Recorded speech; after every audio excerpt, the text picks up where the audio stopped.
For the soldier in a defensive position, night is supposed to be a kind of mercy. The fighting usually dies down. The enemy, like you, struggles to see, to coordinate, to attack across ground he cannot make out. Many armies, the German army included, treated the night largely as a time to rest, resupply, and recover, holding their positions and waiting for the dawn. But on the Western Front, German troops learned a hard lesson about the dark. Increasingly, the night did not bring rest. It brought the Americans, and the men in the German foxholes came to dread the hours between dusk and dawn. Traditionally, standard frontline doctrine treated sunset as a temporary truce. Under the cover of pitch-black skies, German sentries held their fire, obeying strict standing orders to restrict night shooting to avoid exposing their exact defensive coordinates to enemy artillery observers. Darkness reduced exposure, allowing exhausted defenders to emerge from sunken, claustrophobic dugouts, stretch, and receive hot food. Night was a shield. The tactical logic was simple. If you could not see clearly, you might also be less visible. It was a time to repair shredded wire, evacuate the wounded, and sleep, trusting that the dark offered safety from the horrors of the day. That sanctuary vanished when American forces turned the dark into an active combat zone.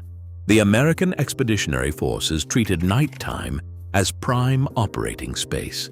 These missions were deliberate, systematic, and repeated.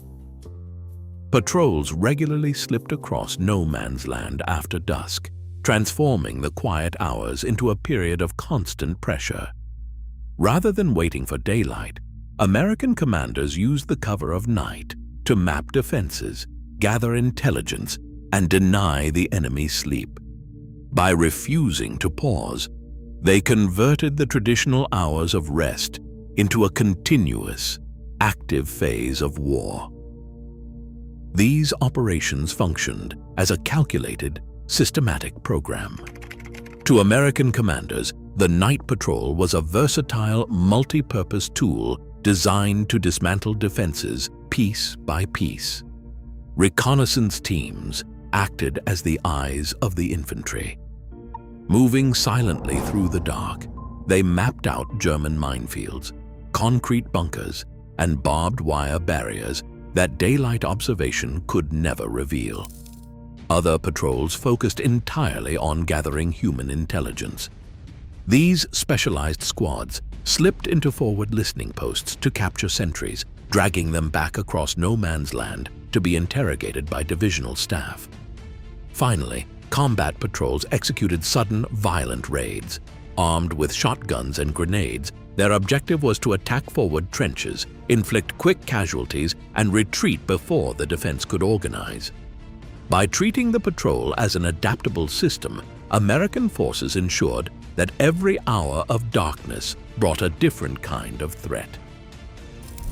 For the German soldier on the Western Front, the arrival of twilight no longer brought relief. Instead, it marked the beginning of a psychological siege. Sentries stood watch with strained eyes, knowing that silence was no longer a sign of safety, but a warning that an American patrol might already be moving through the grass. In his wartime diary, Ernst Junger captured this suffocating dread, recording nights spent waiting in the dark, where every distant crack of a rifle made the heart race. German troops began calling these unseen American raiders Gespenster, who slipped through the mist to snatch men from their posts. This constant vigilance shattered the basic human need for rest. True sleep became impossible. Soldiers off watch lay in damp dugouts, their minds locked in a state of endless readiness, jumping at every rustle of wire. The resulting Schlafentzug was a slow, eroding poison. It piled physical exhaustion onto mental and moral decay. The deepest damage of this system was cumulative. A single night of terror was survivable, But weeks of interrupted rest wore down the nervous system until the defenders could no longer function. Each sleepless night made the next one harder to endure, transforming the dark from a shield into a weapon that broke the German soldiers' will long before the actual combat began. This relentless war on sleep bypassed massive assaults, achieving its purpose through the quiet, grinding friction of the unseen. The American advantage began with trust in junior leaders. Unlike rigid, top-down structures, the American Expeditionary Forces gave young officers and non-commissioned officers the authority to plan and adapt operations without waiting for a slow chain of command. Before stepping into no man's land, these small teams rehearsed their movements on mock terrain, ensuring each man knew his precise role. This level of preparation is reflected in the experiences of men like Captain Henry C. Evans of the 1st Division's 16th Infantry Regiment. As a young lieutenant in 1918, Evans led compact 4-man teams designed for swift close-range violence rather than sustained firefights. These patrols carried specialized equipment selected for immediate impact in the dark. While exact individual loadouts varied depending on the mission, accounts frequently describe men carrying Winchester Model 1897 trench shotguns for devastating close-quarter fire, portable flare lamps to expose hidden targets, and 1918 trench knives for silent work. These teams focused on striking first, securing intelligence, and vanishing before the enemy could mount a response. By matching flexible, decentralized leadership with rigorous rehearsal and weapons optimized for sudden violence, these small patrols achieved tactical results that far outweighed their size. These highly disciplined systems turned the night into a structured hunting ground. When a German sentinel detected movement in the dark, he stepped into a calculated trap. Opening fire offered immediate defense, but it instantly betrayed his coordinates. Holding fire kept the position hidden, but it allowed American raiders to close the distance for a silent assault. There was no viable alternative. The moment a German weapon flashed in the dark, American observers mapped the coordinate. Because the field batteries had already pre-registered these target zones, the response was swift and systematic. Within 3 minutes of a sentry's first defensive shot, American 75mm guns and mortars would rain high explosives directly onto the newly exposed trench, punishing the reveal with overwhelming and precise force. When an American patrol slipped back across the line, their mission was only half complete. The captured sketches, identified units, and shivering prisoners did not sit idle in command tents. They flowed directly into the American intelligence loop. Intelligence officers analyzed the muddy notes and interrogated the captives, transforming raw nocturnal contact into precise operational maps.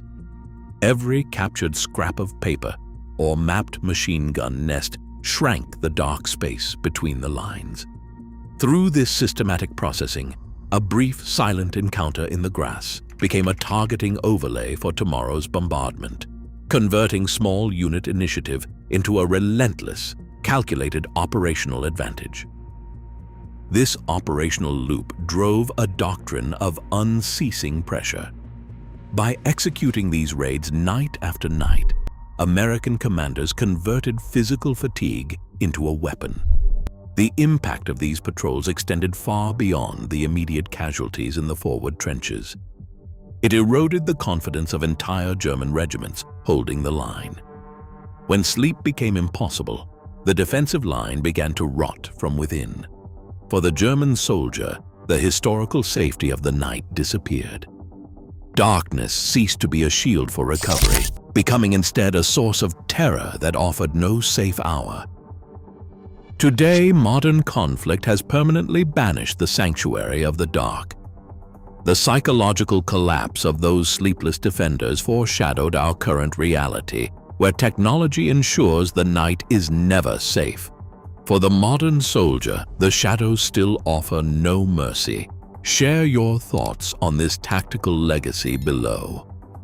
Between 1939 and 1941, German generals ran the most brilliant campaigns in modern history. Poland in weeks, France in 6.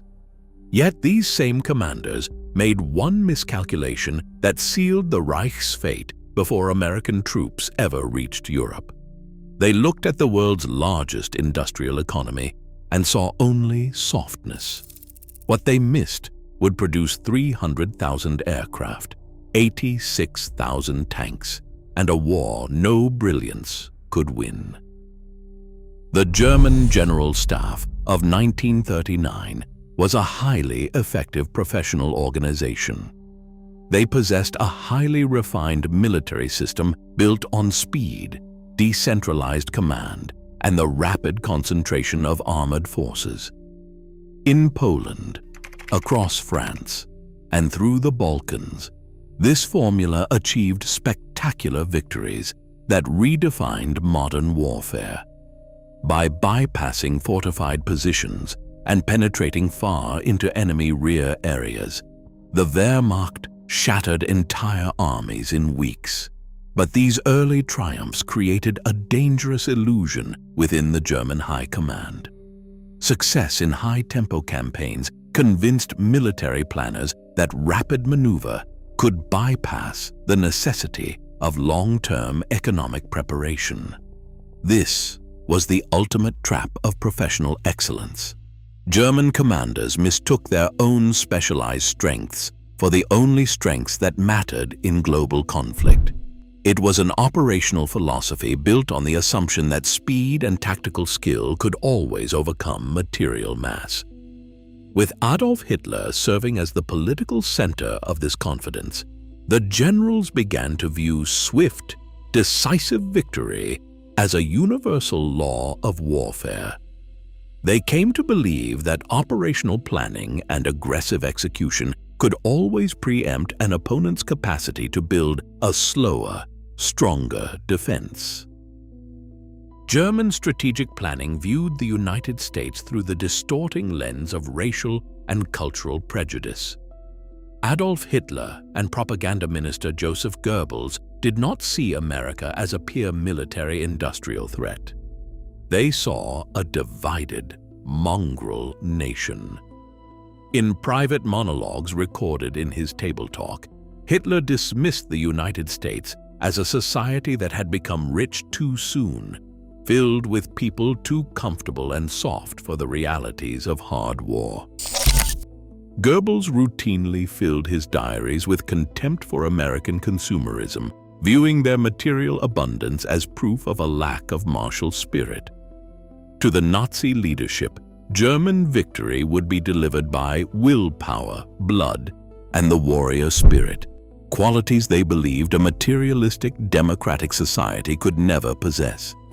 They systematically separated physical wealth and factories from military seriousness, operating under the assumption that a nation's fighting power was determined solely by its martial character.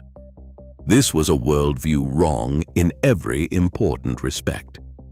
By filtering objective economic data through ideological dogma, the German High Command transformed political prejudice into strategic planning. They mistook civilian comfort for weakness and democratic debate for a lack of national resolve. This conceptual blindness ensured they never prepared for a conflict where industrial scale, sheer volume, and logistical replacement capacity would decide the ultimate victor. In 1939, the United States did not need to invent industrial power. It merely needed to redirect it. As the world's largest peacetime economy, America possessed a manufacturing engine of unmatched scale, built on the highly standardized methods of mass production. The key to this strength was conversion. the systematic adaptation of civilian factories to wartime purposes. In Michigan, Henry Ford applied the rigorous logic of the automotive assembly line to aviation. The result was the massive Willow Run plant, a facility that converted raw steel and aluminum into a B-24 Liberator bomber at a peak rate of 1 every 63 minutes. On the West Coast, Henry J. Kaiser applied the same high-volume logic to the sea. Kaiser reorganized traditional shipbuilding into a modular assembly process. Steel plates were prefabricated in inland shops, rushed to the ways, and welded together. At its peak, this system launched a Liberty ship, the SS Robert E. Peary, in just 4 days and 15 hours. This was not military innovation in the traditional sense, but the mobilization of systemic logic. Long before the armies met on the battlefield, the American production system had already solved the problem of infinite replacement. The sheer scale of this replacement capacity translated directly into hard, mathematical dominance. Between 1941 and 1945, the American war economy functioned at a level of output that defied the strategic comprehension of the German High Command. The baseline arithmetic of this mobilization was staggering. American factories delivered approximately 297,000 aircraft. They produced 86,000 tanks, 193,000 artillery pieces, and 2 million army trucks. On the seas, shipyards launched 2,751 Liberty ships, creating a merchant fleet that outpaced the destructive capability of the U-boat force. This physical output extended far beyond equipping American regiments. Through Lend-Lease, the United States shipped more than 50 million tons of war material to its allies, sustaining the defenses of Great Britain and fueling the massive counteroffensives of the Soviet Union. Franklin Roosevelt's arsenal of democracy was a literal description of physical output rather than a political slogan. It was a global supply system operating as a weapon of war. The ultimate strategic consequence was absolute. The American system could replace its combat losses faster than Germany could ever destroy them. German military strategy was designed for short, sharp campaigns, built on the assumption that rapid victory could preempt the need for long-term economic mobilization. This operational model succeeded against nearby European adversaries, where swift maneuvers could shatter defense systems before deeper national resources could be organized. But it was entirely unsuited for a prolonged war against an opponent across the Atlantic. When Adolf Hitler declared war on the United States on December 11, 1941, he committed the Reich to the exact type of industrial contest it could never win. This political decision bypassed the arena of tactical skill, forcing the Reich into the cold reality of strategic math. By widening the war to include America's massive industrial engine, the German leadership locked their nation into a war of replacement and endurance. From this moment on, battlefield brilliance ceased to be decisive, and the conflict became a structural struggle of attrition where Germany's defeat was mathematically ordained. The German military hierarchy was not entirely monolithic. Dissenting voices inside the system recognized the math of a global industrial war. Hjalmar Schacht, the former economics minister, warned that a prolonged conflict against the combined industrial output of Great Britain, the Soviet Union, and the United States was structurally unwinnable. General Georg Thomas, head of the War Economy Office, pointed directly to depleted fuel reserves and the physical limits of the Reich's armaments base. At sea, Grand Admiral Erich Raeder argued that American shipbuilding capacity would rapidly outpace any losses inflicted by U-boats, Yet these warnings were systematically silenced. Early operational triumphs created an unshakable faith in willpower over material, marginalizing the pragmatists and locking the regime onto its fatal path. By 1944, the industrial mismatch became a brutal battlefield reality for the German soldier. Operational skill could not compensate for empty fuel tanks, dry grease fittings, and silent artillery. While German regiments starved of ammunition and vehicles, American logistics delivered a continuous flow of Shermans, heavy guns, and spare parts directly to the front.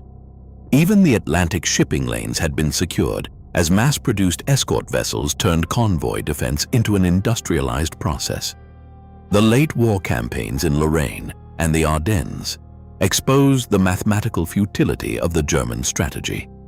In the Battle of the Bulge, German offensives stalled because the relentless stream of American replacements outlasted the Wehrmacht's capacity to destroy them.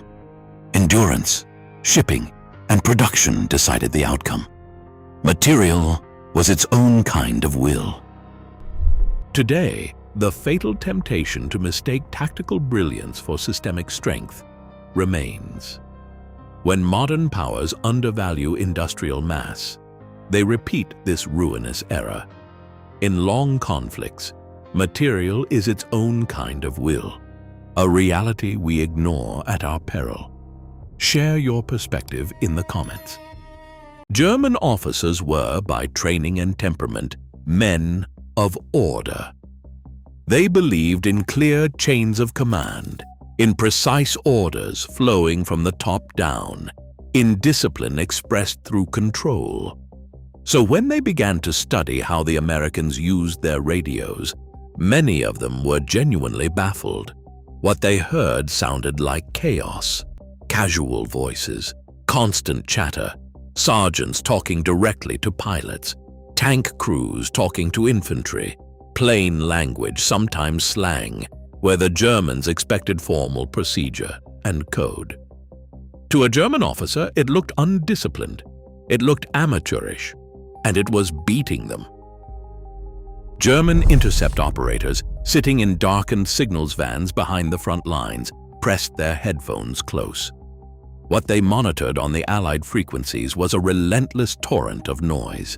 Wehrmacht signals intelligence, Funkaufklärung, was highly sophisticated, run by professionals trained to recognize the structured, rhythmic patterns of military communication.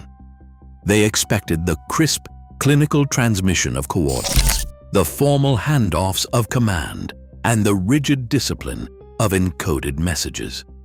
Instead, the airwaves crackled with an informal, almost offensive familiarity. To German ears, the American nets sounded less like an army and more like a crowded town square. Private first classes argued with lieutenants. Tank commanders traded casual jokes while under fire. A sergeant, bypassing standard channels entirely, spoke directly to a fighter-bomber pilot circling overhead, calling for air support as if ordering a delivery. The nets lacked hierarchy, polished procedure, and secure codes. To the German high command, this conversational chatter represented military decay. Yet, as they mapped the progression of the Allied advance, a troubling contradiction became clear. This apparent rabble was moving with terrifying speed, coordinating artillery strikes and tank movements in minutes. The very chatter they dismissed as amateurish was driving a lethal, real-time coordination that Wehrmacht discipline could not match.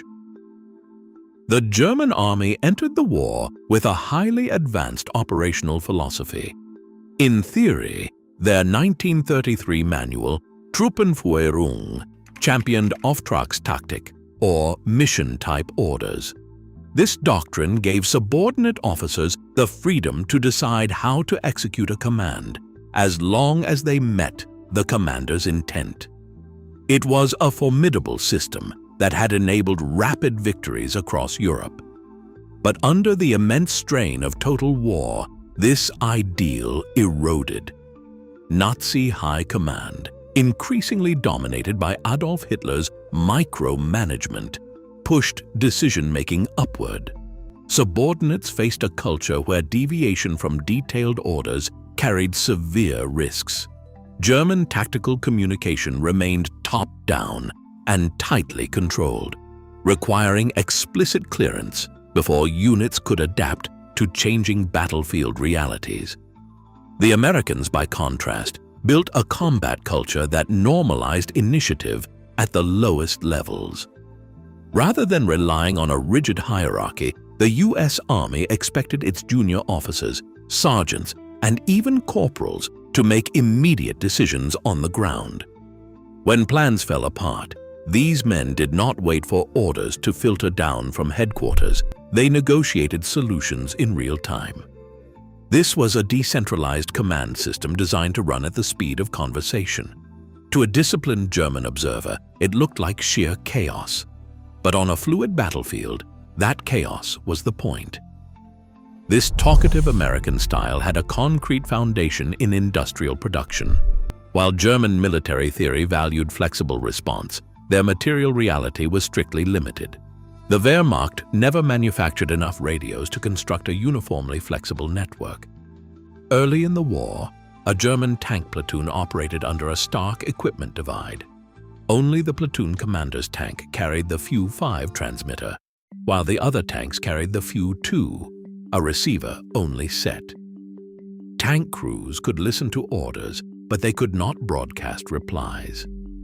On the ground, entire infantry units still relied on signal flags, runners, and field telephones linked by wires that broke under artillery fire. The United States, by contrast, treated tactical radio distribution as a mass production problem. American factories flooded the battlefield with two-way frequency-modulated sets, installing them in almost every vehicle and squad. Manufacturers produced over 54,000 SCR-300 backpack radios, giving infantry companies clear voice links on the move. For armored units, the Signal Corps fielded some 30,000 SCR-508 radio sets, ensuring that every Sherman tank could both listen and speak. This massive deployment of hardware transformed the radio from a rare command tool into a common piece of standard equipment, giving every forward unit a voice on the net. This abundance of hardware flattened the command structure. Instead of isolated communication channels, the U.S. Army built an open web where infantry, armor, and artillery spoke directly to one another. In a standard medium tank platoon, every single Sherman carried a dual-channel SCR-508 transceiver, allowing individual tank commanders to both send and receive. When armored units advanced alongside infantry, the soldiers on foot carried the portable SCR-300. Because these systems operated on overlapping FM frequencies, a pinned-down infantry lieutenant did not have to send a distress message up to battalion headquarters, wait for them to contact regiment, and hope the request trickled back down to the tanks. He simply tuned his set to the tanker's frequency and called them himself. This direct horizontal link transformed the radio from a reporting tool into an active weapon. Forward observers, moving with the lead infantry squads, bypassed intermediate echelons entirely to call down artillery fire from distant batteries. By authorizing junior leaders to initiate action on the net, American doctrine turned battlefield communication into a collaborative conversation. Tank crews, riflemen, and forward observers negotiated tactics as they fought, adapting to threats in minutes. What German monitors heard as undisciplined banter was actually the sound of a highly responsive, self-organizing weapon system.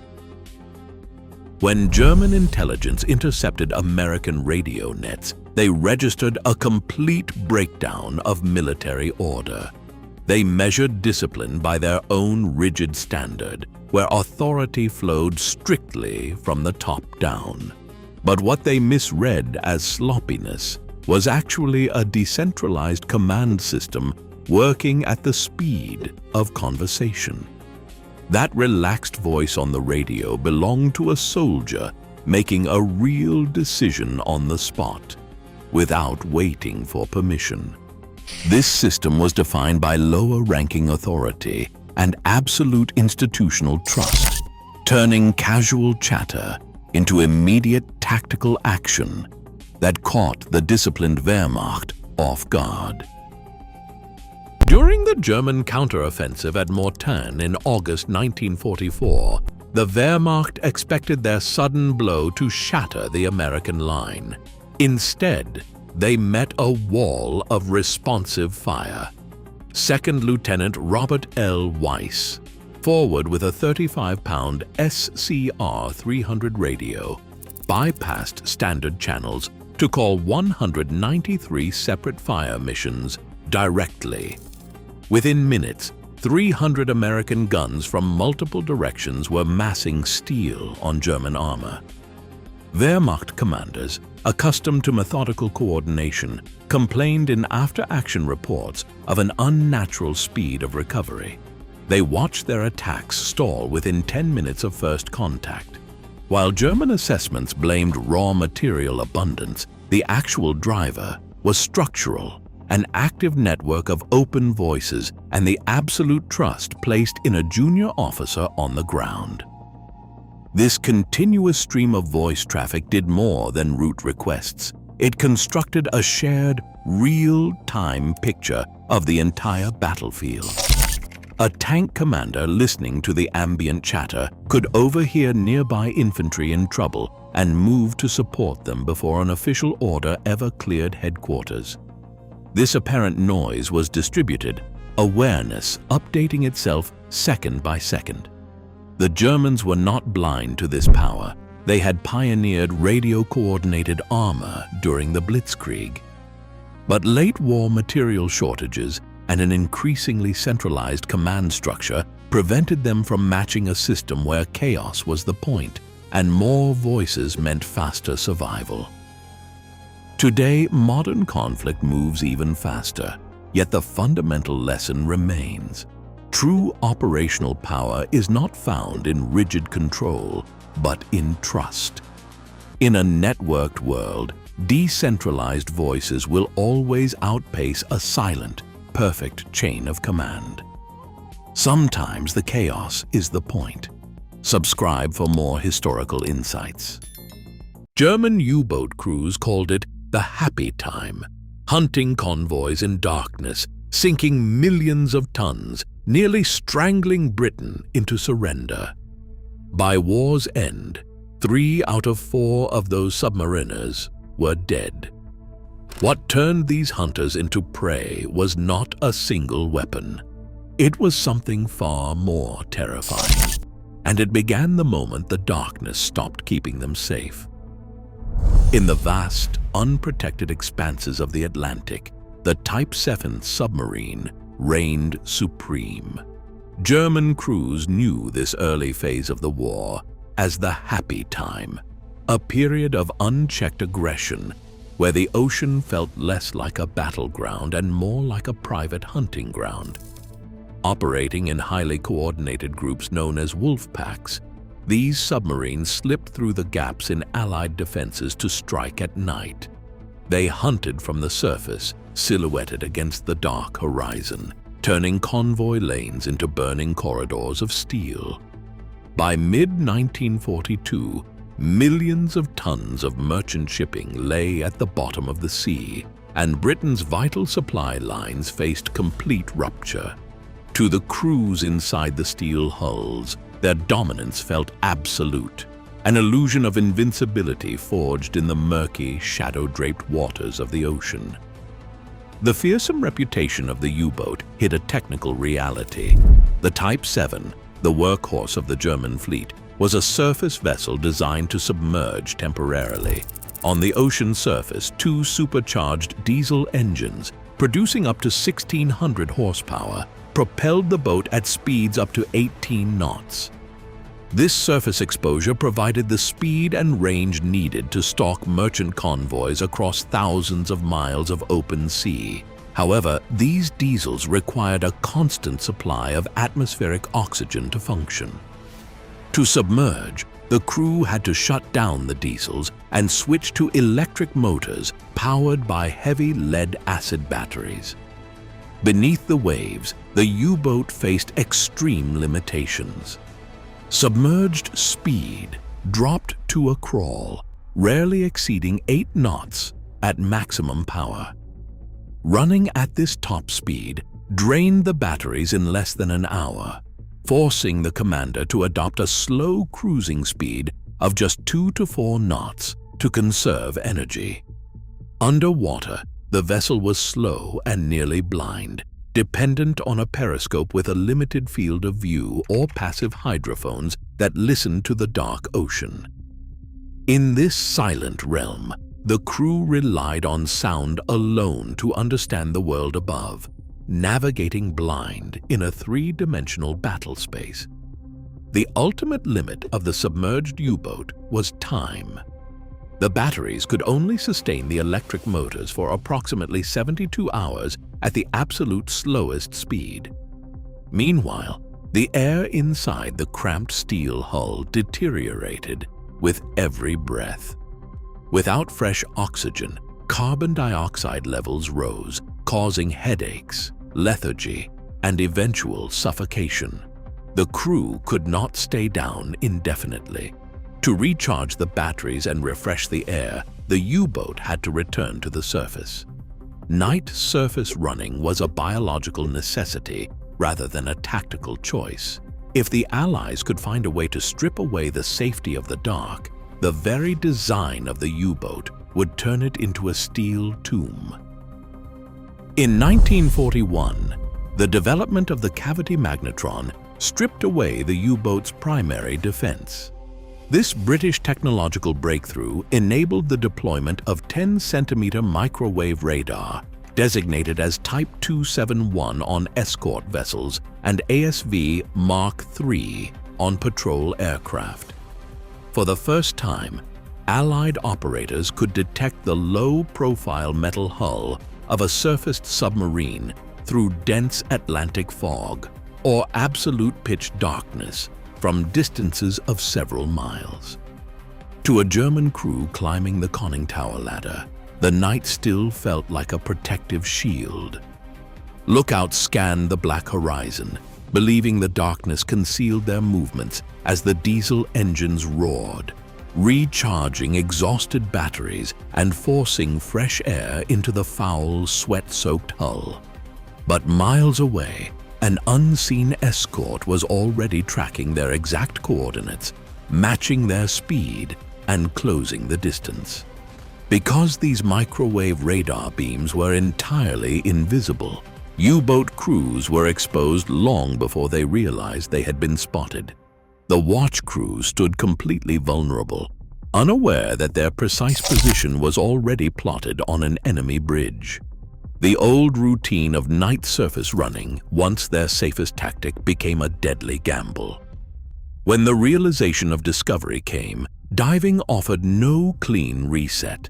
A sudden crash dive merely trapped the submarine underwater with partially charged batteries and limited oxygen, leaving the crew slow, blind, and vulnerable to the hunting warships above.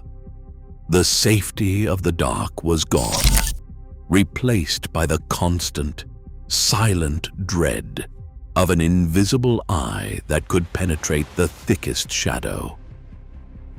When the hatch clanged shut, the hunt began. Sealed inside a double-hulled steel tube, the crew of a submerged Type 7 confronted a world of absolute agonizing silence. Here, the senses shrank to a single channel: hearing. Through the cold metal of the hull, the men listened to the high-pitched metallic thrum of destroyer propellers passing directly overhead. Propeller sounds, splashing water, and the agonizing wait between blasts became the real torture. When the depth charges exploded, the physical shockwaves slammed the submarine like a giant hammer. Glass shattered in the pressure gauges. Rivets popped from the frames, firing across the narrow compartments. Gaskets blew, spraying freezing seawater into the dark as the lights flickered and died. Hand-cranked pumps clattered, and the air grew foul, thick with the smell of chlorine gas rising from flooded batteries. Even without a direct hit, the damage and the dread accumulated. This was a war of endurance, and the odds were catastrophic. Of the 40,000 German men who sailed in these boats, 28,000 never returned. The rising toll of U-boat losses was driven by a new Allied weapon, the Hunter-Killer Group. These specialized teams, built around an escort carrier accompanied by destroyers and destroyer escorts, transformed anti-submarine warfare from defensive escorting into an offensive dragnet. The hunt began with intelligence. Ultra code breakers decrypted Enigma signals to position these groups directly in the paths of German patrols. If a U-boat transmitted a radio signal, shipboard high-frequency direction finding, known as Huff-Duff, instantly triangulated the broadcast, providing a heading within seconds. With the submarine's general location established, carrier-borne aircraft swept the ocean with radar. Once spotted, the aircraft forced the submarine underwater, while surface escorts closed in with active sonar. Ships and planes operated as a coordinated team, sharing tactical data to maintain continuous contact. Allied crews worked with disciplined patience, focusing on containment and exhaustion rather than a rapid victory. They kept the U-boat submerged for hours, sometimes days, until its batteries drained, its air grew toxic, and the crew was forced to surface into a waiting circle of steel. The greatest terror for a U-boat crew was the cold reality of unyielding pursuit. Once detected, a submarine had almost no chance of escape. The warships above held the ultimate advantage: unlimited time. Allied escorts could easily wait out the boat's finite air and battery power. Inside the steel hull, as oxygen levels fell and carbon dioxide rose, the foul air turned the vessel into a sealed trap. This slow, silent suffocation was far more terrifying than a sudden explosion. This victory belonged to a coordinated system of science, production, and sheer endurance rather than any single weapon. American shipyards launched destroyer escorts and escort carriers at a pace the Germans could never match, producing 563 destroyer escorts in just 3 years. While U-boat crews suffocated in the dark, Allied industrial scale flooded the Atlantic with hundreds of specialized anti-submarine warships. Against this continuous pressure, the ocean itself became hostile, and the hunters became the prey. Today, the Atlantic depths guard a silent graveyard. The U-boat's defeat proved that in modern conflict, the ultimate vulnerability is the illusion of concealment. Once technology strips away your ability to hide, survival is impossible. The battlefield remains forever transparent. Subscribe for more untold histories. In December 1944, Germany staked everything on one last gamble: an armored offensive so starved of fuel it could only continue by capturing American gasoline. For a few frozen days, fog and surprise made it look like it might work. But what the Battle of the Bulge ultimately destroyed was not just Germany's last reserves. It was the final belief that anything could change the outcome of the war. On December 16, 1944, Adolf Hitler and the German High Command launched Operation Wacht am Rhein. To execute this final bid to split the Allied armies in the West, they massed their remaining elite armored strength in the heavily forested Ardennes. 6 panzer divisions formed the spearhead of this attack, yet the entire plan rested on a fatal calculation. The Oberkommando der Wehrmacht allocated roughly 1.2 million liters of gasoline for the assault, a figure that on paper represented barely half of what the divisions actually required to reach their strategic objectives. Internal military records warned that Germany's domestic fuel reserves could sustain only 4 days of continuous armored operations. The loss of Romanian oil fields and systemic Allied bombing of synthetic fuel plants had gutted the Reich's petroleum supplies. Consequently, German planners did not design the offensive around their own stockpiles. Instead, they built the survival of the advance on a desperate necessity, capturing American fuel depots intact. Armored columns like Kampfgruppe Peiper had to seize Allied gasoline dumps at St. Vith and near the Meuse River bridges within the first 48 hours, or the entire offensive would halt. It was a gamble against time, terrain, and a self-inflicted logistical clock, where every tank engine was fueled by the expectation of plunder.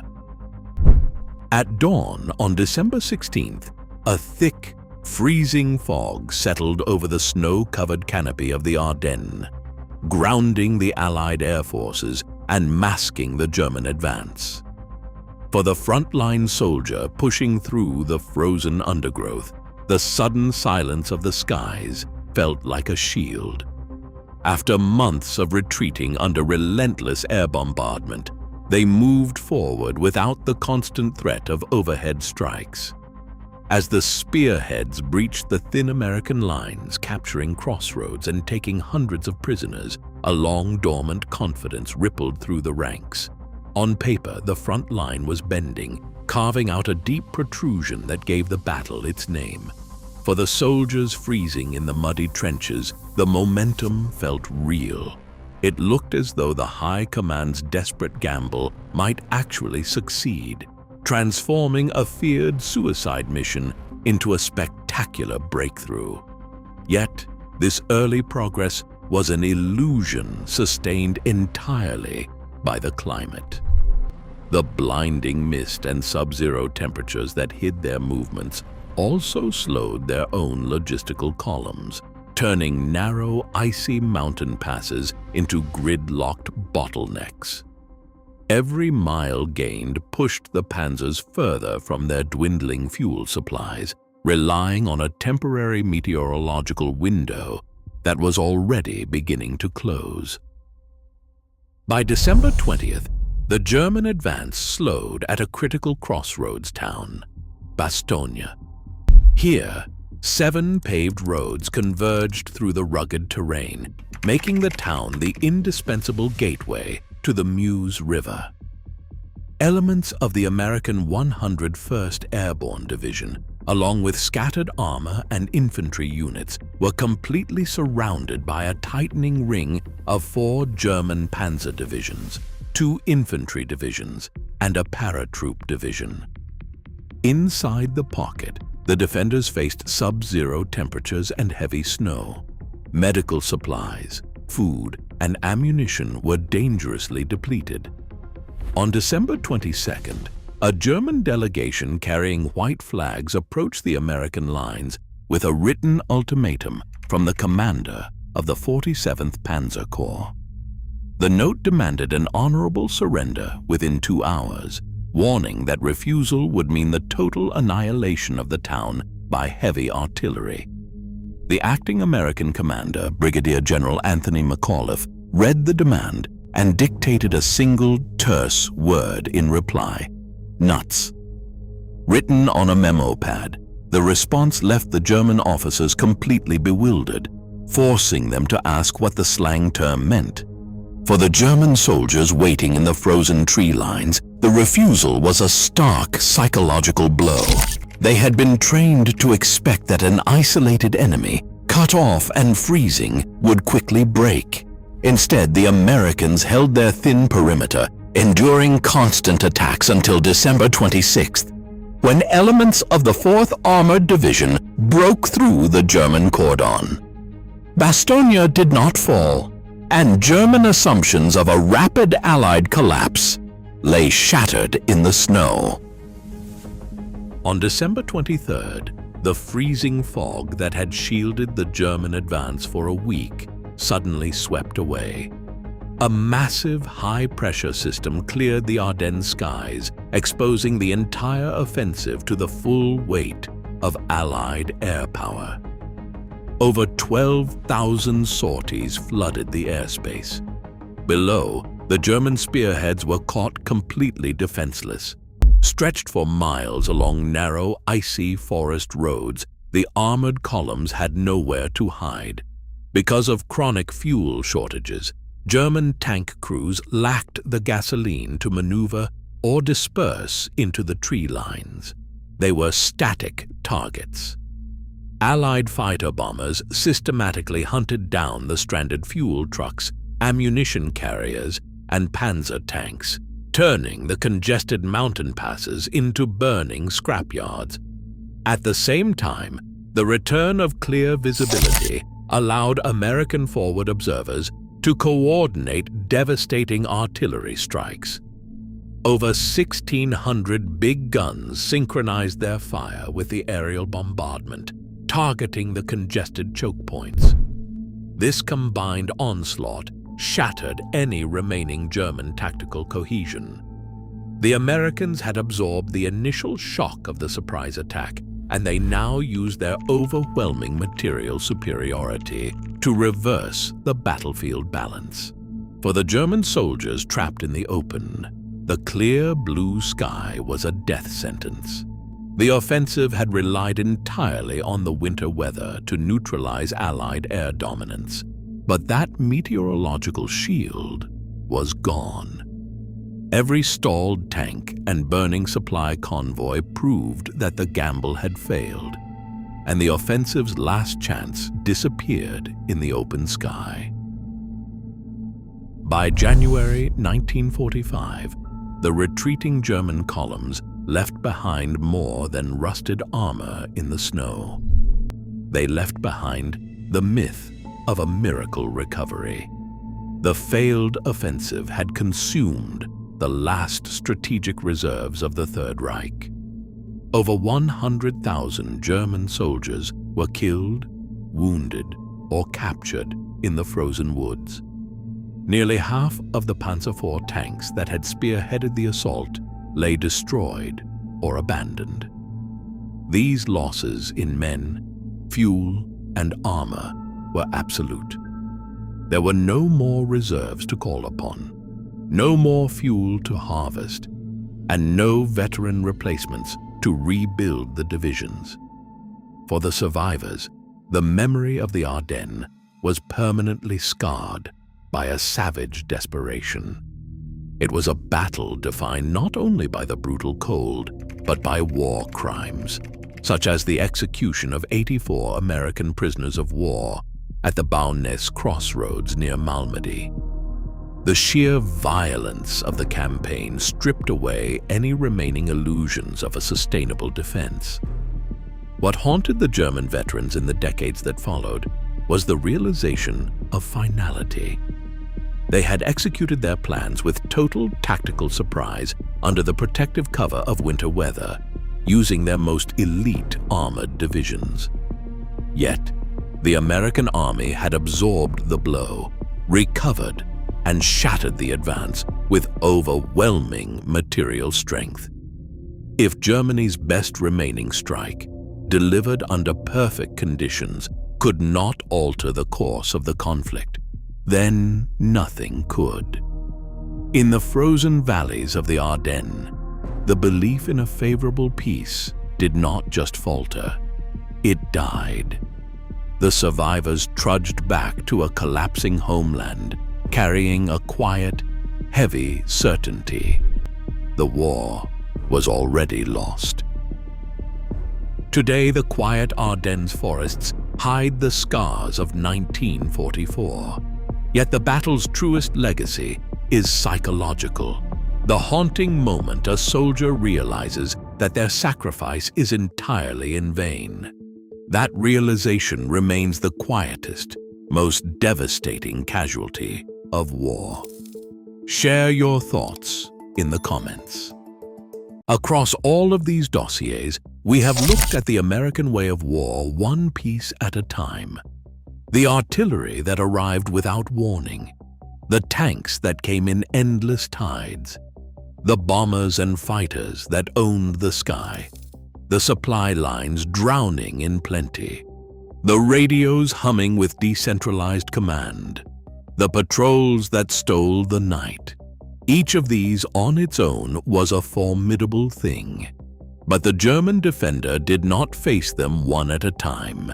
He faced them all at once, woven together into a single coordinated machine. And that is the final answer to the question that runs beneath every story we have told. Why, despite strong positions, brave men, and often excellent weapons, did the German defenses collapse? The answer is combined arms. Combined arms is one of those phrases that sounds like dry doctrine, but it describes something devastating in practice. It means using different kinds of force together: infantry, armor, artillery, and air power, so that each covers the other's weaknesses and multiplies the other's strength. The idea was not uniquely American. Every major army understood it in theory, and the Germans had pioneered their own brilliant version early in the war. But by the later years, the Americans had perfected the integration of all these elements to a degree that, combined with their material abundance, became nearly impossible to withstand. Let us watch it work against a strong German defensive position. The Germans are dug in well, with anti-tank guns sighted to cover the approaches, infantry in good cover, artillery registered on the likely avenues of attack. Against a clumsy assault, this position is a death trap. The problem is that the Americans do not launch a clumsy assault. They launch the whole machine. First, the position is found perhaps by a night patrol that took a prisoner, perhaps by a forward observer, perhaps from the air. Then the firepower begins. Artillery, fired with that merciless coordination, falls on the position to kill, to suppress, to drive the defenders deep into their holes and shatter their nerve. Fighter bombers come in to strike the strong points and the guns. The defenders, pinned and battered, cannot move, cannot bring up reinforcements, cannot reposition without being seen and struck. Then, while the defenders are still reeling, the armor and infantry advance together. The tanks push forward, drawing the fire of the anti-tank guns, and the moment a gun reveals itself, it is smothered by tank fire, by artillery called down within seconds over the radio, by infantry working around its flank. The infantry, in turn, are protected by the tanks from the German machine guns, and the tanks are protected by the infantry from German tank hunters. Each element shields and amplifies the others. The defender cannot deal with the tanks without exposing himself to the infantry, cannot deal with the infantry without exposing himself to the tanks, and cannot deal with either without bringing down the artillery and the aircraft on his head. This is why the German defender collapsed. It was not that any one American weapon was unbeatable. We have seen that the Sherman could be killed. that the infantry could be made to bleed, that individual German guns and snipers and crews performed feats of skill and courage. The collapse came because the German could never solve all the problems at once. He could counter one element, but in doing so he made himself vulnerable to another. The American combined arms attack presented him with a set of threats that had no good answer, because solving any one of them worsened the rest. And underneath the tactics lay the material reality that made it all possible. Combined arms on this scale demands abundance, enough artillery shells to drench a position, enough aircraft to be everywhere, enough tanks to absorb losses and keep coming, enough radios to coordinate it all, enough fuel and supply to sustain the tempo. The American genius was not only in the doctrine of fighting with everything at once. It was in having so much of everything that the doctrine could be applied relentlessly, day after day, across an entire front, until the defense simply wore through. There is a way of summarizing the entire war in the West that this final dossier makes clear. The German soldier was, man for man, often a superb fighter, well led at the small unit level, equipped with some of the finest weapons of the age. He was not beaten because he was a lesser soldier. He was beaten because he was made to fight a kind of war in which individual excellence could not be decisive, a war of integrated systems and overwhelming material, where every strength he had could be answered by a combination he could not overcome. So why did German defenders collapse against American combined arms? Because the Americans stopped fighting them with weapons and started fighting them with a machine.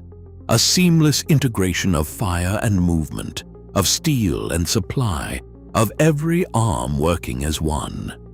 The German could be brave. He could be skilled. He could hold a strong position with excellent guns. And it did not matter, because he was not facing a tank, or a plane, or a gun. He was facing all of them at once, forever, backed by a nation that could replace anything he destroyed. That was the American way of war.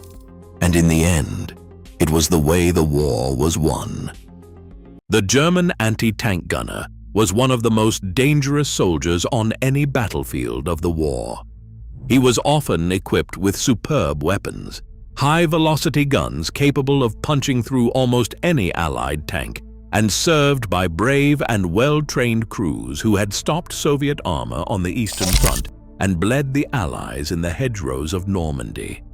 And yet, in the great breakouts of 1944 and 1945, when American armored columns broke into the open, these skilled gunners found they could not stop them. The tide of steel rolled over them.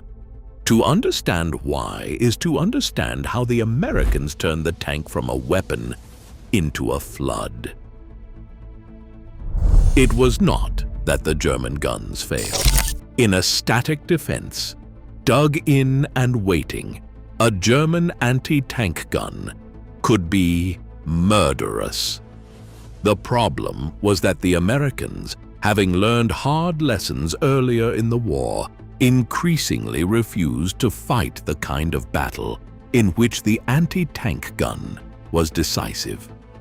They learned not to send tanks forward alone into the gun's killing ground, where the gunner's skill could shine. Instead, they brought the whole machine. Picture an American armored column on the move during a breakout. It was not just tanks. It was tanks and infantry and artillery and air power, all woven together, all talking to each other on the radio. When that column ran into a German anti-tank position, The German gunner might knock out the lead tank, but in doing so, he revealed himself. And the moment he revealed himself, the full weight of the American combined arms machine turned on him. The infantry riding with or near the tanks would dismount and work forward to find and flank the gun. The other tanks would put suppressing fire on its position. A radio call would bring artillery crashing down. Another call might bring fighter bombers screaming in to bomb and strafe. The single anti-tank gun, however good, however bravely served, simply could not survive being the focus of all that firepower. It might kill one tank or two. Then it died, and the column kept moving. This was the core of the problem for the German gunner. His weapon was designed to defeat tanks, and at that narrow task, it excelled. But the Americans did not present him with tanks. They presented him with a system in which the tank was only the most visible part. To stop the column, he had to defeat not just the armor, but the infantry, the artillery, and the aircraft all at once. And that was impossible for any single gun or small position. There was also the matter of numbers and depth. Even when the Germans established a strong anti-tank screen, the Americans had the resources to absorb the losses and keep pushing. A German line might knock out a number of Shermans, and we have seen that the Sherman was vulnerable. But behind those burning tanks came more and more after that. The German gunner, running low on the precious ammunition that the German supply system struggled to deliver, would eventually be overwhelmed simply by the quantity of targets, even if he won every individual exchange. He could not kill them faster than they came. Mobility made it worse for the defender. In the breakouts, the American columns moved fast, exploiting gaps, bypassing strong points, getting into the German rear. A fixed anti-tank gun is only useful if the enemy comes through its field of fire. American commanders, with their flexible communications and their willingness to maneuver, increasingly went around the strongest positions rather than through them, leaving them isolated and irrelevant, to be mopped up later or simply abandoned. The gunner might wait, perfectly positioned, for an attack that flowed around him and left him stranded miles behind the advancing front. And looming over all of it was the AIR. In the open country of the great advances, German movement in daylight invited destruction from above. An anti-tank gun being towed to a new position, a column of vehicles bringing up ammunition, a counterattack forming, all of it was vulnerable to the Allied fighter bombers that owned the daytime sky. The German gunner was not just fighting the tanks in front of him. He was trying to fight them while being hunted from above and starved of supply from behind. The German anti-tank crews fought this losing battle with remarkable courage to the very end. There are countless accounts of single guns and small teams standing against overwhelming odds, knocking out tank after tank before being destroyed. Their skill and bravery were never in question. What defeated them was not a lack of either, but the simple, crushing reality that they were fighting a weapon when the Americans were fighting with a system, and no amount of individual excellence could stop a flood. So why could not German gunners stop American tank columns? Because the Americans had learned not to give them a fair fight. They wrapped their tanks in infantry, artillery, and air power, backed them with endless reserves, and gave their commanders the freedom to flow around resistance like water around a stone. The German gunner could win his duel with the tank to his front and still lose, because behind that tank was a whole machine he could never defeat alone, and behind that machine was a factory that would replace everything he managed to destroy. A sniper's war is a war of watching. Long hours of stillness, eye to the scope, learning the enemy not from briefings but from observation, how they move, when they get careless, where they hide. German snipers were among the most skilled and patient practitioners of this dark art in the entire war. Their observations of American infantry are worth listening to because they came not from propaganda, but from hours spent watching men live and die through a telescopic sight. At first, German snipers were not impressed. Early in the fighting, particularly against green American units, they saw exactly what they hoped to see. Soldiers bunched together, officers standing upright, conspicuous, giving orders, easy to identify by their gestures and their position.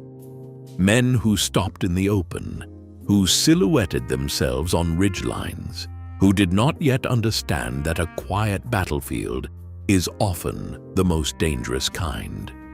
A skilled German sniper could take a fearful toll on troops still learning the trade.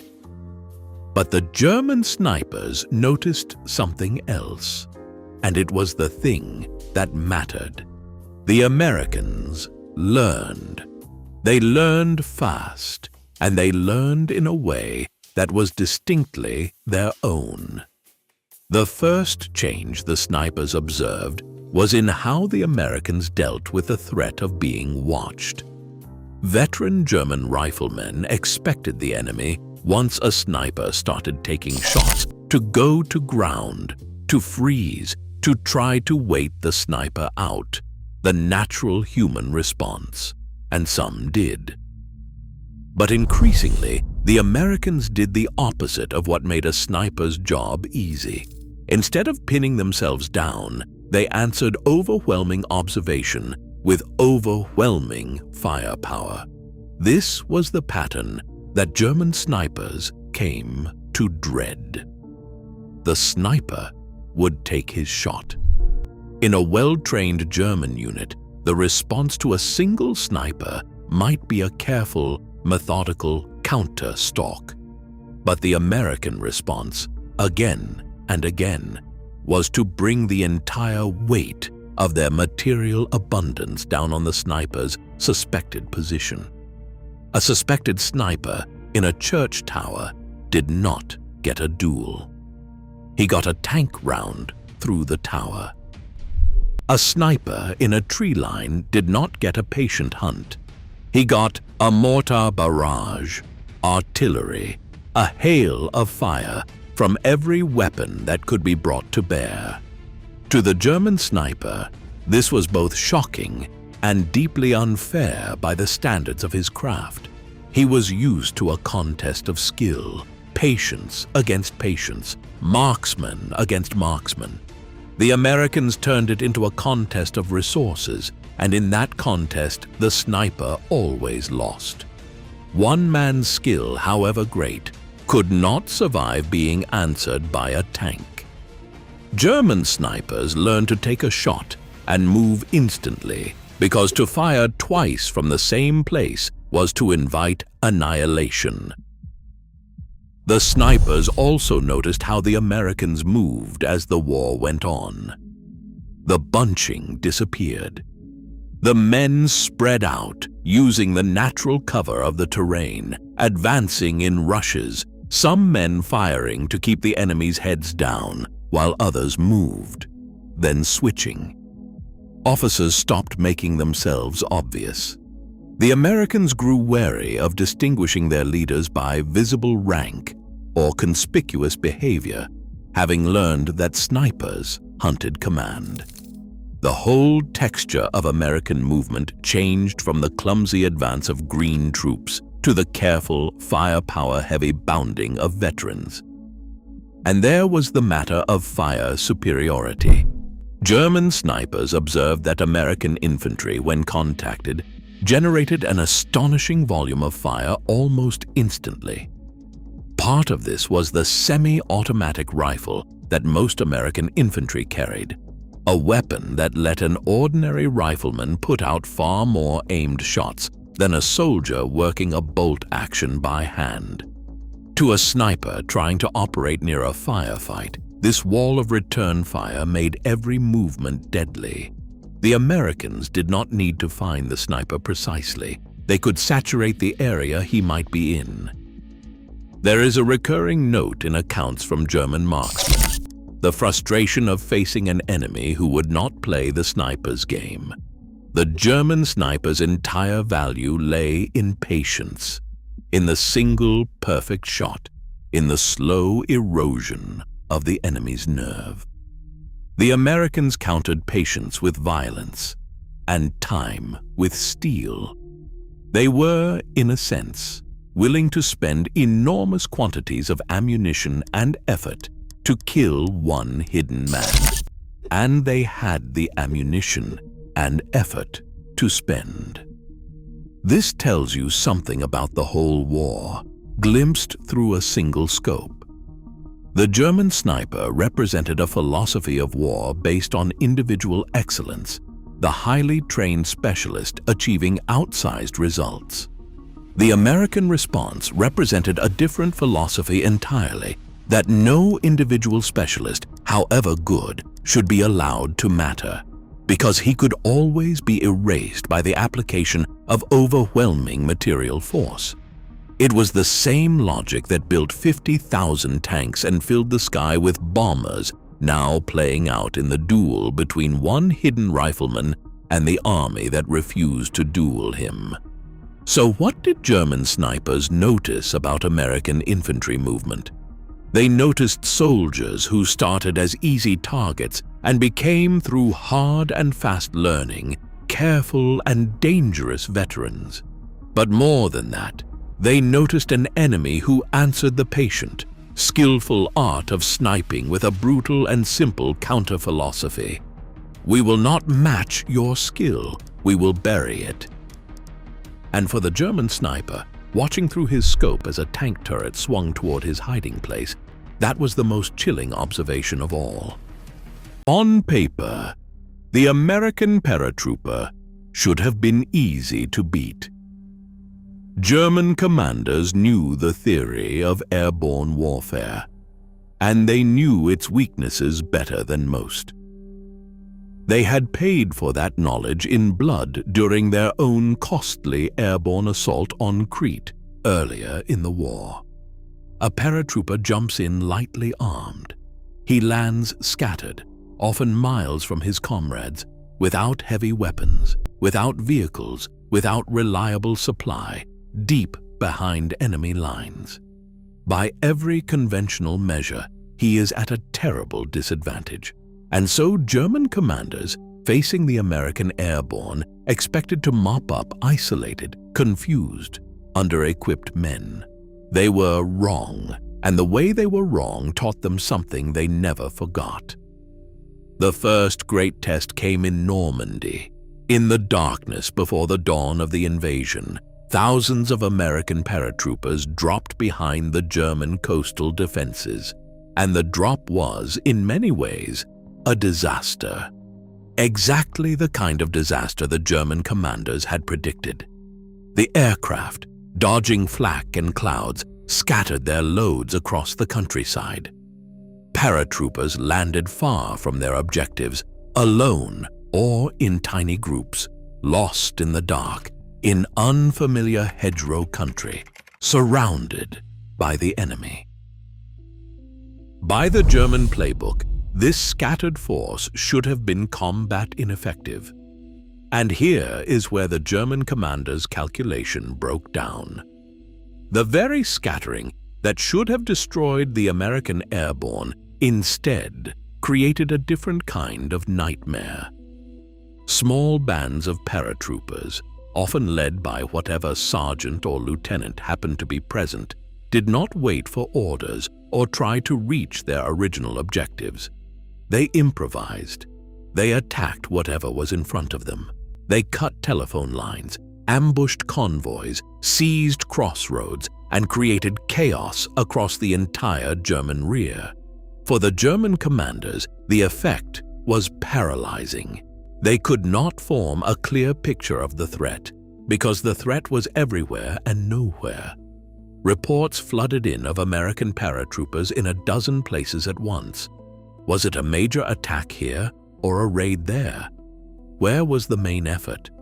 The scattered drop by accident produced exactly the confusion that made it impossible for the Germans to respond in a coordinated way during the critical hours of the invasion.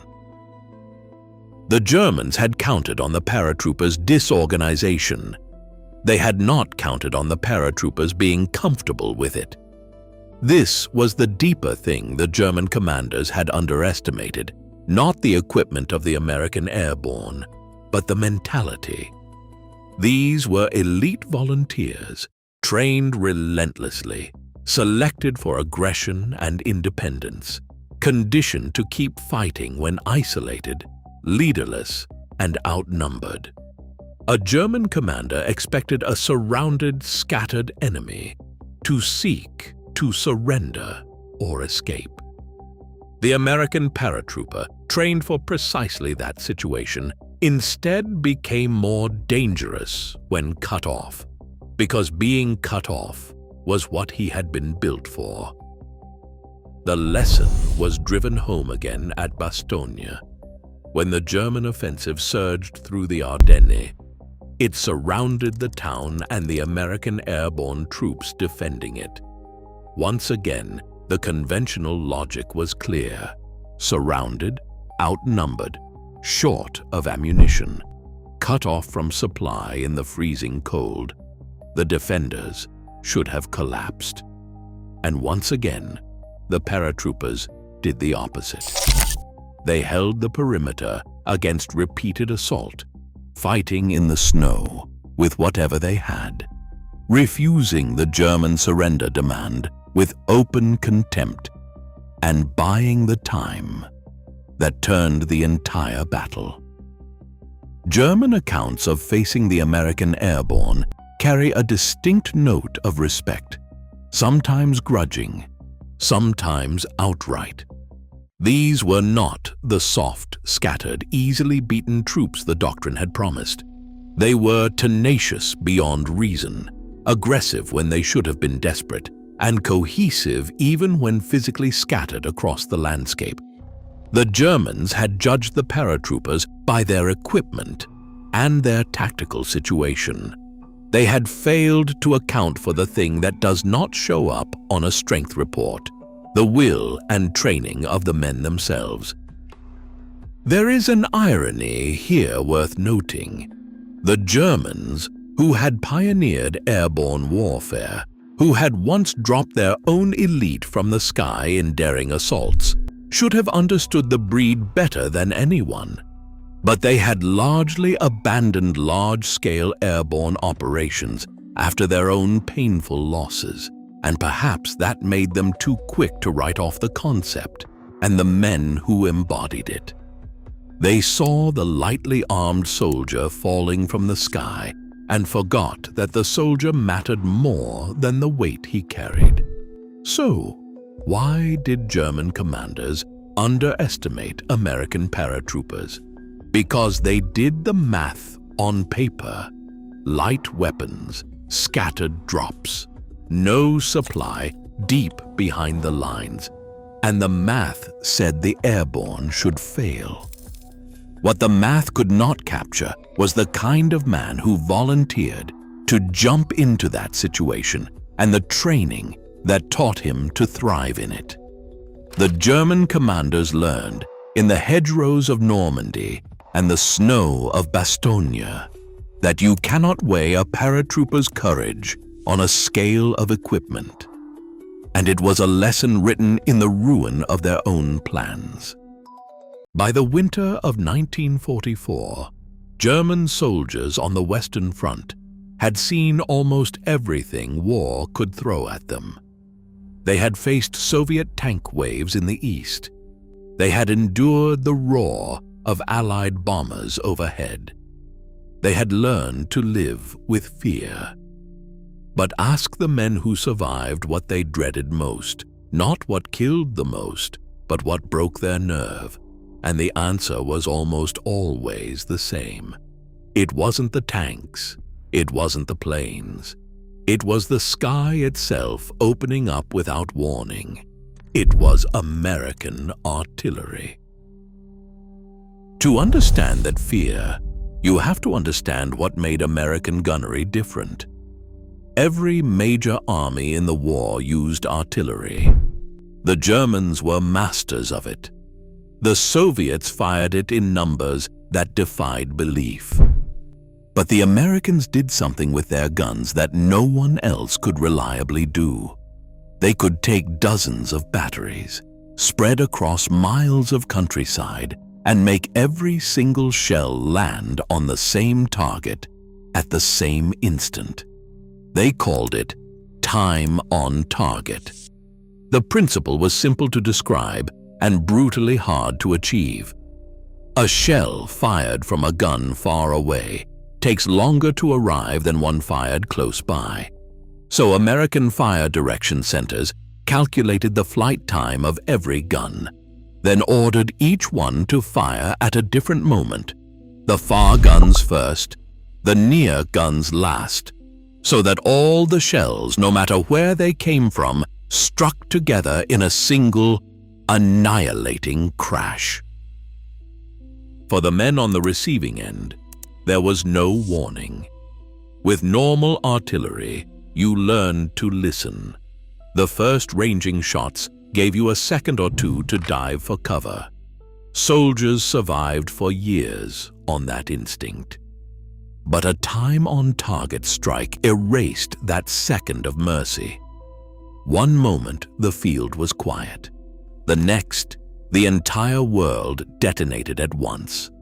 German prisoners described it again and again to their interrogators. Veterans who had stood firm under every other kind of fire admitted that they could not hold a position under it. Men who had never run, ran.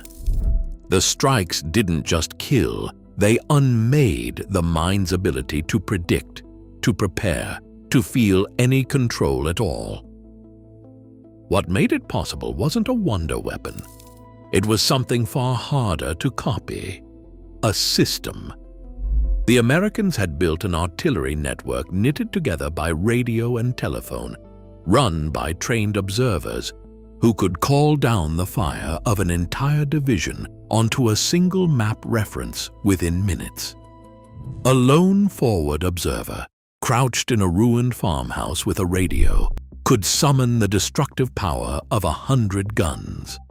The Germans had skilled gunners and excellent weapons. What they lacked was that web of instant flexible coordination. American factories produced shells in quantities the Germans found almost incomprehensible. A United States division could, on a heavy day, fire tens of thousands of rounds. German batteries, increasingly starved of ammunition as the war dragged on, had to ration their fire, choosing targets carefully. The Americans had no such worry. If a German position so much as revealed itself, it could be smothered in steel. There is a grim story from the fighting in Normandy. German officers, examining the bodies of their own dead after an American barrage, sometimes could find no wounds at all. The men had been killed by the sheer concussion, the overpressure of dozens of shells bursting together, rupturing lungs and stopping hearts without leaving a mark. To a soldier, the idea of a death that left no wound was its own special horror. And the fear had a strategic effect that went far beyond any single battlefield. German commanders learned to move only at night, to dig deeper, to avoid massing their men. The threat of American artillery shaped how the entire German army fought in the West. It made them cautious. It made them slow. It robbed them of the bold, fast counterattacks that had won them so many victories earlier in the war. A weapon that changes how your enemy thinks is worth more than one that simply kills. By the time of the Battle of the Bulge, the lesson had been carved into the German soldier's mind. During the siege of Bastogne, when German forces nearly surrounded the American defenders, it was massed American artillery, fired with that same merciless precision that broke attack after attack before it could reach the lines. German assault units that stepped off into the open found themselves swallowed by fire that seemed to know exactly where they were before they had even begun to move. So why did German soldiers fear American artillery more than any other weapon? Not because it was the deadliest single thing on the battlefield. Tanks and aircraft killed too. They feared it because it took away the one thing a soldier needs to endure combat: the belief that skill and courage could keep him alive. Against the bombers, you could hide. Against the tanks, you could fight back.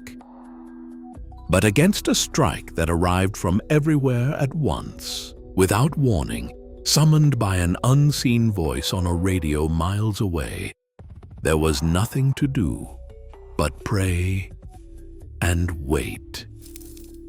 The German veterans who lived through it carried that sound with them for the rest of their lives.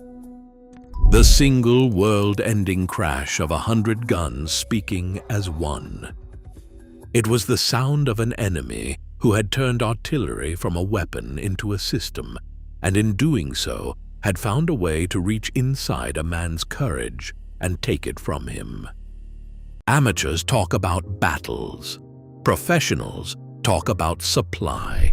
German engineers and staff officers were among the most professional soldiers in the world, and they understood logistics with a depth that few armies could match, which is exactly why their reaction to American supply lines is so revealing. These were men who knew exactly how hard it was to keep an army fed, fueled, and armed. And what the Americans did baffled them. The German army that conquered Europe ran, to a surprising degree, on horses. For all its fearsome reputation for mechanized blitzkrieg, the bulk of the German army's transport and artillery movement relied on horse-drawn wagons throughout the entire war. Millions of horses served in the Wehrmacht. Fuel was always scarce, rationed, fought over. German planners became masters of doing more with less, because less was all they ever had. So when German forces overran an American position and got a look at how the Americans lived and fought, the contrast was staggering. The Americans were, by any historical standard, almost impossibly rich in supply, fuel in quantities that seemed limitless, ammunition stacked in dumps that stretched for acres, food real, abundant, and varied, spare parts, tires, batteries, radios, medical supplies, all flowing forward in a torrent that never seemed to stop. But it was not merely the quantity that baffled the German engineers, it was the system. Any fool can pile up supplies. The hard part, the part that wins wars, is moving them to the right place at the right time, across hundreds of miles, fast enough to keep pace with an advancing army. And here, the Americans had built something the Germans found genuinely difficult to comprehend. Consider the simple matter of the fuel can. The Germans had designed an excellent portable fuel container, so good the Americans copied it and called it the jerry can, after the slang for Germans. But the Americans then produced these cans and everything else in such numbers and moved them so efficiently that fuel ceased to be the constant agonizing constraint it was for every German commander. When American armies raced across France, their greatest enemy was not the Germans, but the distance itself, and they answered it with improvised brute force. The most famous example was the Red Ball Express. As American forces broke out and charged across France, they outran the railheads, and the only way to keep the tanks moving was by truck. So the Americans threw thousands of trucks onto dedicated one-way loop roads, running day and night in an endless conveyor belt of fuel and ammunition rushing to the front and empty trucks rushing back. It was wasteful. It burned enormous quantities of fuel just to deliver fuel. It wore out trucks and exhausted drivers. And it worked, because the Americans had enough trucks, enough fuel, and enough spare parts to absorb the waste and keep going. To a German engineer, this was almost philosophically baffling. German logistics was an art of scarcity, careful and precise, squeezing every drop of value from limited means. American logistics was an art of abundance, willing to be enormously wasteful, to throw vast resources at a problem because the resources existed and speed mattered more than efficiency. The Germans optimized because they had to. The Americans overwhelmed because they could. These were not just different methods, they were different universes. The captured supply dumps told the story plainly. German soldiers, increasingly short of everything, would marvel at the quantity and variety of what the Americans simply had on hand. Cigarettes, chocolate, canned fruit, fresh bread baked in mobile bakeries near the front. To men subsisting on dwindling rations, the sheer casual plenty of it was a shock and a message. An enemy with this much to spare was an enemy whose homeland had not been touched, whose factories were running at full speed, whose ships were crossing the ocean unhindered. And that was the deeper, baffling truth, the one that turned the German engineers' professional admiration into quiet despair. All of this, the fuel, the trucks, the food, the endless ammunition, had to cross thousands of miles of ocean before it ever reached France. The Americans were supplying an army on another continent, across the sea, and still drowning it in more material than it could use. No amount of German skill, no brilliance of staff work, no economy of scarcity could compete with that. The war behind the war had already been lost, and a good engineer could see it just by walking through a captured supply dump. So why were German engineers baffled by American supply lines? Because they were experts looking at something their expertise could not explain. They knew how to run an army on scarcity brilliantly. They had no framework for an enemy who had so much that he could be wasteful and still win. The Americans did not outthink them at logistics. They outmassed them so completely that thinking almost stopped mattering. And for the German professional, who knew better than anyone that supply wins wars, that realization was the most damning of all. There is a moment described by more than one German fighter pilot in the last years of the war. He climbs to altitude over the Reich. He levels out, and ahead of him, stretching from horizon to horizon, he sees the American bomber stream.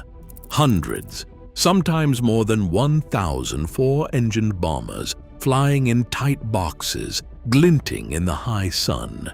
And instead of attacking, he turns away, not from cowardice, from arithmetic.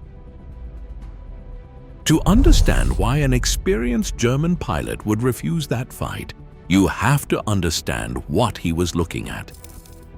The American B-17 Flying Fortress earned its name. A single bomber bristled with as many as 13 heavy machine guns covering nearly every angle of approach. One fortress, alone, was dangerous to attack, but the Americans never sent one alone.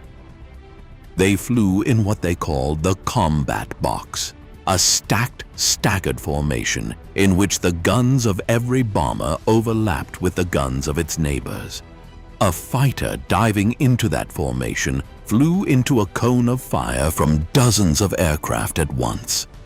Hundreds of heavy machine guns threw up a wall of steel. To press an attack home, a German pilot had to fly straight through it, hold his aim long enough to hit a single bomber, and then escape, all while every gunner in range was firing at him.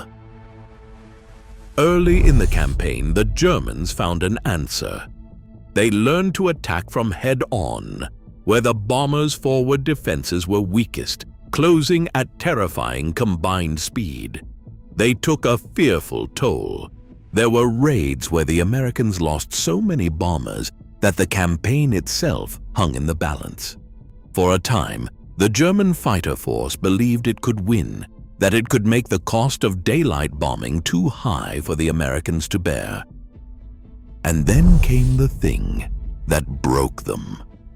Not a new bomber, a new fighter, and more importantly, a new range. The American P-51 Mustang could do something no one thought a single-engine fighter could do. It could escort the bombers all the way to the target, deep inside Germany and all the way home. Before the Mustang, the German fighters had a window, a stretch over Germany, where the short-ranged Allied escorts had to turn back, leaving the bombers naked. The German pilots lived for that window. The Mustang closed it. Suddenly, everywhere the bombers went, the escorts went too. Now the math turned against the German pilot completely. To attack the bombers, he had to penetrate the wall of defensive fire. But before he could even reach it, he had to fight through swarms of well-trained American pilots flying superb Mustangs. And the Americans changed their tactics with deliberate cruelty. They released the Mustangs to roam ahead and below, not just to defend, but to hunt, to catch German fighters as they took off, as they climbed, as they landed low on fuel. The result was a slaughter of experience. Germany's veteran pilots, the irreplaceable corps who had flown since the war's early victories, began to die faster than they could be replaced. And here the German training system failed catastrophically. As losses mounted, new pilots were rushed to the front with fewer and fewer flying hours, sometimes only a fraction of what an American replacement received. A green German pilot, barely able to handle his aircraft, was sent up against a confident American who had trained for hundreds of hours. The outcome was rarely in doubt. So, by 1944, the veteran German pilot faced an impossible equation. If he attacked the bombers, he flew through a wall of fire and a screen of Mustangs to do it.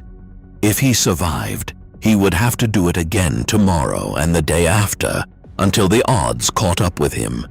And his death would be replaced by a teenager with 20 hours of training who would not survive his first mission. Some pilots looking at that bomber stream stretching across the sky made the cold calculation that there was simply no point. They could not stop it. They could only feed themselves into it. German records and post-war testimony capture the despair. Commanders spoke of the death of the fighter arm. Pilots described the bomber formations not as targets, but as a force of nature, something to be endured rather than fought. The very confidence that had defined the Luftwaffe in its glory years drained away, replaced by a grim certainty that the sky no longer belonged to them. And that was the true victory of the American bombing campaign. A victory often missed by those who only count the bombs that hit factories. The deeper achievement was this. It forced the German Air Force to come up and fight on American terms. In the air, where the Mustangs were waiting, and there it destroyed the one thing Germany could never rebuild: its experienced pilots and its will to contest the sky. So why did German pilots refuse to engage American bomber formations? Because they had run the numbers in their own heads, in the cockpit, at altitude, with the whole stream laid out before them. And the numbers said the same thing every time. This was not a battle, it was an execution, and they had been assigned the role of the condemned. The German tankers had a nickname for the American Sherman. They called it the Tommy Cooker, and later, with grim humor, the Ronson, after a cigarette lighter that promised to light every time. The joke was about how easily the Sherman seemed to catch fire when hit. To the crews of the mighty Tiger and Panther, the American tank looked like a tall, thin, undergunned box, easy prey. And on paper, they had a point. The Sherman's armor was thinner than a Panther's. Its main gun, for much of the war, could not punch through a Tiger's frontal plate at normal combat range. In a straight duel, one-on-one, across an open field, the German tank usually won. German gunners racked up kill counts that became legend. But war is not fought one-on-one across open fields. And when German crews actually captured intact Shermans, and they captured many and climbed inside to study them, they began to understand something the kill counts had hidden. The Sherman was not built to win duels. It was built to win a war. And those are very different things. The first thing a German tanker noticed inside a captured Sherman was how it was made. German tanks were marvels of engineering and nightmares of complexity. A Panther's overlapping road wheels had to be removed in a precise sequence just to replace one in the middle. Its transmission was brilliant and fragile. When a German tank broke down, and they broke down often, it could take days and specialized parts to fix, if it could be fixed at all in the field. The Sherman was the opposite. It was built to be repaired by ordinary men with ordinary tools. Its parts were standardized. Its engine could be pulled and swapped. A Sherman knocked out in the morning might be patched up and back in the line within a day or two. German crews examining the design saw a machine designed not for a museum, but for the brutal arithmetic of attrition. Then there was the inside. The Sherman was roomy, even comfortable by German standards. The crew had decent visibility. Later models had a powered turret traverse that spun faster than the Germans expected, meaning that in close, chaotic fighting, among hedgerows and town streets, where the long-range advantage of the German guns disappeared, the Sherman could often bring its gun to bear first. More than one German tanker died learning that the easy prey could turn and fire faster than he could. But the discovery that truly unsettled them was not any single feature. It was the implication of the whole thing. The Sherman was clearly designed to be built in enormous numbers and shipped across an ocean. It was light enough to cross most bridges. It fit on standard rail cars and landing craft. Everything about it whispered the same message. There are thousands more where this came from. And there were. American factories built nearly 50,000 Shermans. Germany built around 1,300 Tigers. A German crew might destroy 3, 4, 5 Shermans in a single engagement and then watch with dawning horror as more appeared over the next ridge. The Tiger that had won the duel would eventually break down, or run out of fuel, or be flanked, and there would be no replacement. The Sherman that lost the duel was one of an endless tide. Captured German documents and post-war interviews reveal the shift in thinking. Early in the war, German tankers spoke of the Sherman with contempt. By the end, that contempt had curdled into something closer to dread, not of the individual tank, but of what it represented. They came to understand that they were not fighting a tank. They were fighting a production line. Every Sherman they killed was instantly replaced. Every Tiger they lost was gone forever. There is a telling detail. The Americans knew their tank's weaknesses too, and rather than pretend otherwise, they adapted. They fitted some Shermans with a high-velocity gun that could finally threaten the big cats. They learned to fight in platoons, using numbers and movement. One tank fixing the enemy in place while others worked around the flank to strike the thinner side armor. The German crews, studying the wrecks, recognized the tactics and recognized that they were the tactics of an army that had accepted its tank could not win alone and had built everything else around that fact. So what did German tankers discover inside captured American Shermans? They discovered that they had been laughing at the wrong thing. They had judged the Sherman as a weapon, and as a weapon it was unremarkable. But as part of a machine, a vast machine of factories, railroads, ships, spare parts, and replaceable crews, it was unbeatable. The Tiger was the better tank. The Sherman was the better strategy. And in the end, strategy buried them.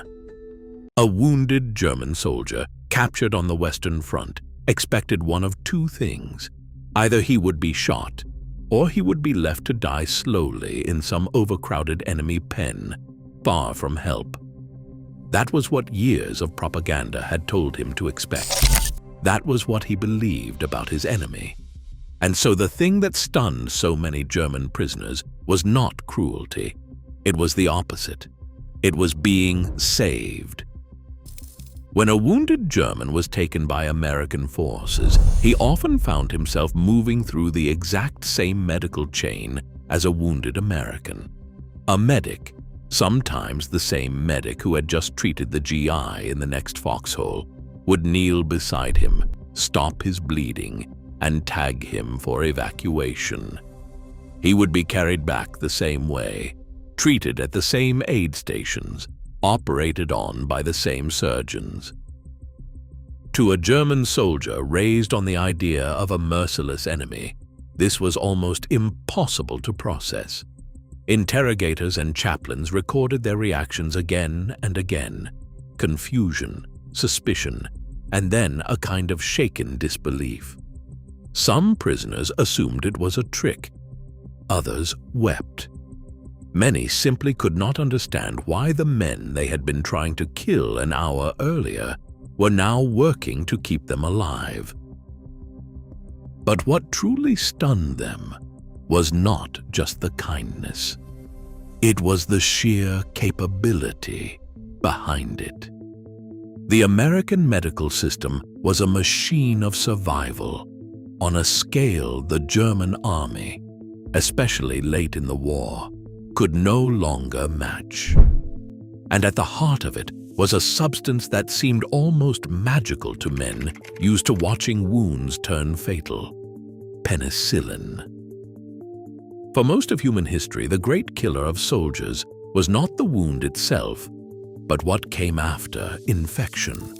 A survivable injury would fester, and the soldier would die of sepsis days later. German military medicine, increasingly starved of resources, still lost huge numbers of men this way. The Americans, by 1944, were mass-producing penicillin and shipping it to the front in quantity. German prisoners watched wounds that they knew should have been a death sentence simply heal. To men who had seen comrades die from far less, it looked like sorcery. The whole system astonished them. plasma and whole blood, stored and transported and given by transfusion right up near the front, brought men back from shock that would have killed them. Mobile surgical hospitals could perform major operations within hours of a wound, close to the fighting, instead of after a long and fatal delay. There were dedicated evacuation aircraft. There was an abundance of clean bandages, of drugs, of trained hands, an abundance of everything, at a moment when the German wounded were increasingly going without. For the German prisoner, the medical care became a window into the truth about the war, a truth his own leaders had hidden from him. He had been told that Germany was winning, or at least holding. He had been told the Americans were soft, materialistic, unwilling to bear hardship. And now he lay in a clean cot, his infected wound healing, surrounded by a wealth of supplies that his own army could only dream of, being cared for by the enemy he had been taught to despise. The contradiction was overwhelming. Interrogators noticed something useful in this. A German soldier who had been saved by American medicine was a changed man. The hatred drained out of many of them. Some became willing to talk not out of fear, but because the experience had shattered the picture of the world they had carried into battle. The kindness was not a calculated weapon.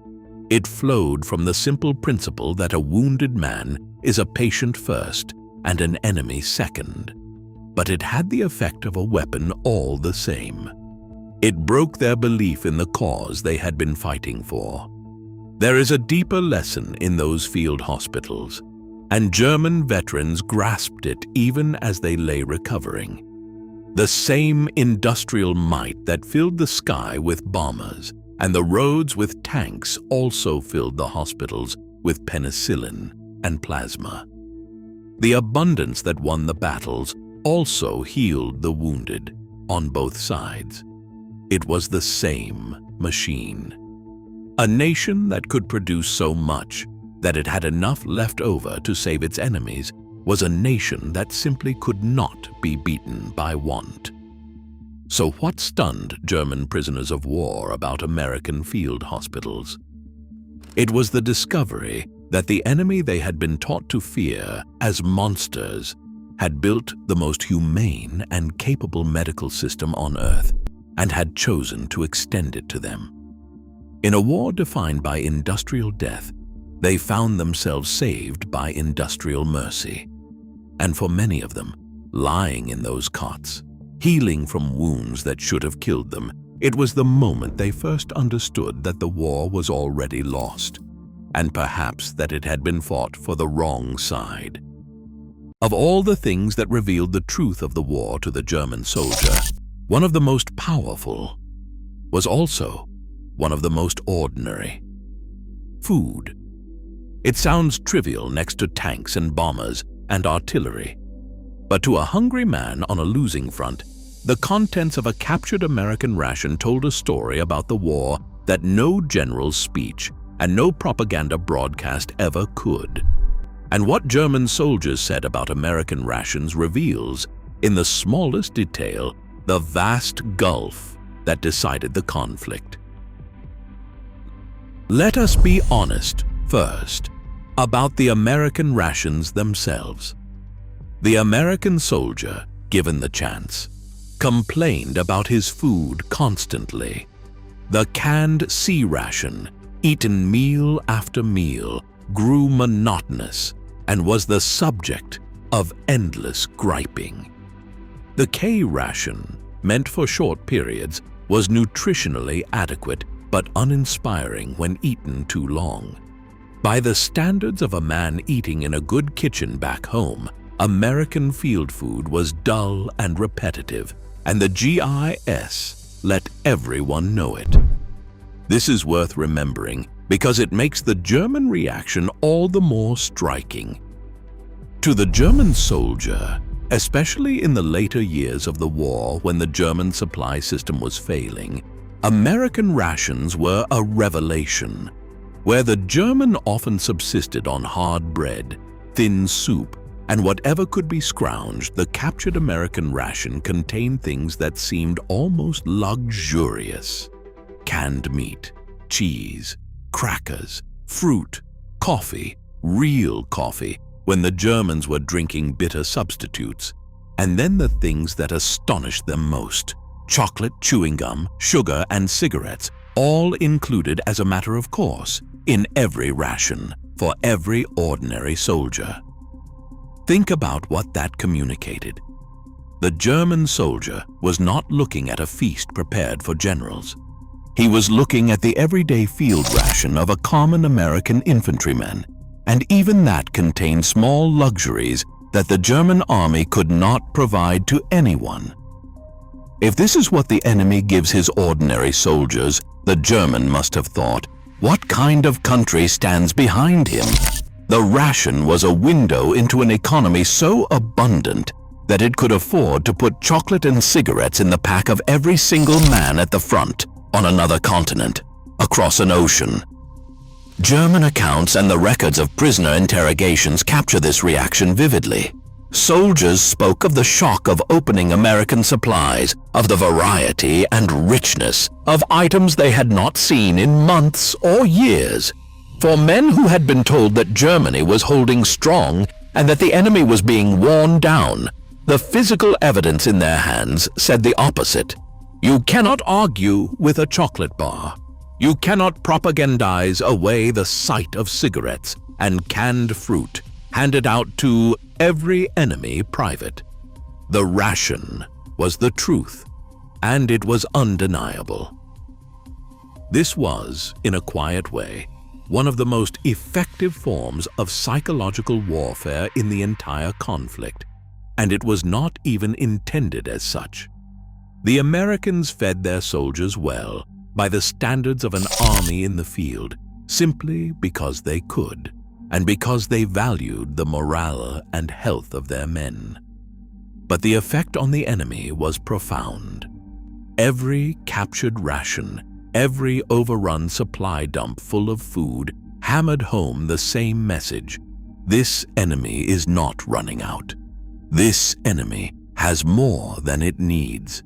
This enemy's homeland is fat and untouched, while ours starves. There was also a more direct effect. Hungry German soldiers, especially toward the end, actively sought out American rations, and the contents shaped their sense of the enemy. It is hard to sustain hatred for a foe whose food you are grateful to eat. It is hard to believe in final victory when the enemy you are supposed to be defeating eats better than your own generals.